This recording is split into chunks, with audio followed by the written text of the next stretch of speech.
Hey guys, Ken here. If your washing machine's flashing an error code like mine is, either SUD, 5E, SE, 5C, ND, or OE, that means you're having a drainage issue. The good news? It's one of the easiest fixes that you can do yourself. In today's video, I'll walk you through step by step how to get your washing machine draining again and back running like normal. Before we start, unplug your washing machine. You're gonna be working around water, so we don't want any power going to the machine. These error codes all mean that your washing machine is not draining correctly, and usually the culprit is the filter. It doesn't need to be replaced, it just needs to be cleaned. Most Samsung washers have the filter in the same spot. It's right here at the front behind this little door. Just give it a click.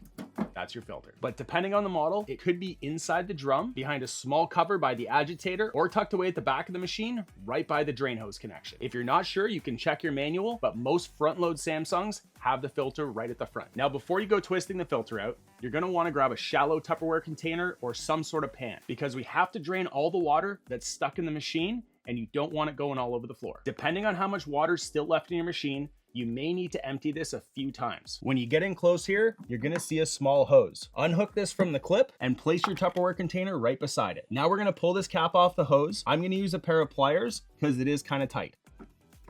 And just a heads up, you might want to hold your breath for this part. The water has been sitting inside your washer and it usually does not smell very good. If your Tupperware container is almost full, you can replace the plug, dump the water, then continue draining. Once it's done draining, you can replace the cap and clip the hose back into place. Now it's time to remove the filter. Keep a towel nearby because there's probably some water still in the filter. Now twist the filter counterclockwise and pull it out. Oh, look at that. Usually you'll find lint, hair ties, coins, maybe even the odd sock. And this is why your washer is not draining. Give it a good rinse under warm water and scrub off anything stuck to it. Make sure you pull out any debris that's stuck inside the filter. If you're finding this helpful so far, subscribe for more helpful tips around the house. Once your filter's clean, slide it back into the opening and turn it clockwise until it's snug. Don't over tighten it, just make sure that it's snug and sealed. Now we're gonna close the access panel and run a quick spin or rinse cycle.